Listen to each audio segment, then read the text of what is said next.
Paano makakasurvive ang isang mag-ina ng bumaha ng sobrang taas? Isang nanay at anak niya ang magigising ng pasukin ng baha ang loob ng bahay nila. Ang nakakatakot dito, pinasok ng baha yung bahay nila kahit nasa taas na sila ng isang malaking building. Sa paglakas ng ulan at sa pagtaas nga ng tubig, dito nga po protektahan ng nanay yung anak niya kung saan gagawin nga niya ang lahat para makaligtas sila. Pero sa gitna ng gulo, dito nga siya may makikilalang tao na magbibigay nga sa kanya ng isang importanteng misyon. Kung saan kailangan nga niyang mamili kung mas gusto ba niyang iligtas ang sarili at anak niya o ang lahat ng tao sa buong mundo. Title ng movie, The Great Flood. Bago na namang unique sci-fi disaster film galing Korea na aabangan natin. Kung patuloy na mapupunta sa mga pang-travel or pang-shopping ng mga sasakyan na may payong yung mga pondo nga natin sa mga flood control, panigurado, magiging ganito din tayo sa Pilipinas eh. Kulang ba yung natakot sa shot na to doon sa may trailer na may parating na malaking baha, papunta doon sa may building tapos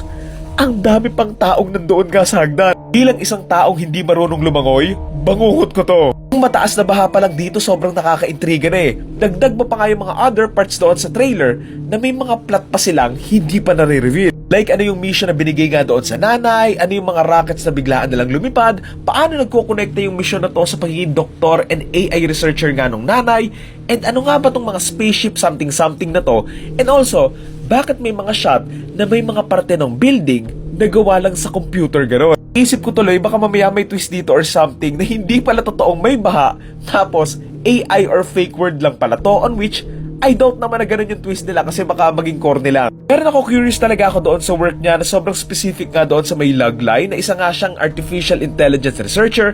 Like, paano to kukonekta sa nangyayaring pagbaha? Ang theory ko dito, kasi nga di ba may lane doon sa may trailer na sinabi, you have to save the humanity. And I think, kukonekta yung trabaho niya dito na siguro siya lang yung nakakaalam ng paggamot or something. Kaya naman, siya lang yung may kakayahang magligtas doon nga sa humanity sa Earth. Sabi nga ni Sangwoo sa kanya doon sa may trailer, you have to create a new mankind. So baka doon papasok yung artificial intelligence, science stuff. Pero ang issue dito by doing this, malalagay nga sa alanganin yung buhay nga ng ibang tao, lalo na nga yung anak niya, kaya ayun nga, yung magiging conflict din talaga sa kwento nito. Feeling ko nga magiging antagonist to protagonist na tong si Sangwoo eh, pero let's see. Malay natin, baka mamaya sa dulo maging kalaban din siya.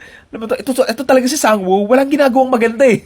So yan, I love the trailer na hindi sila masyadong nag-reveal ng mga details nga doon sa may story, and marami pang mystery within the film na ako mismo sobrang naku-curious and hindi na ako makapaghintay na mapanood to.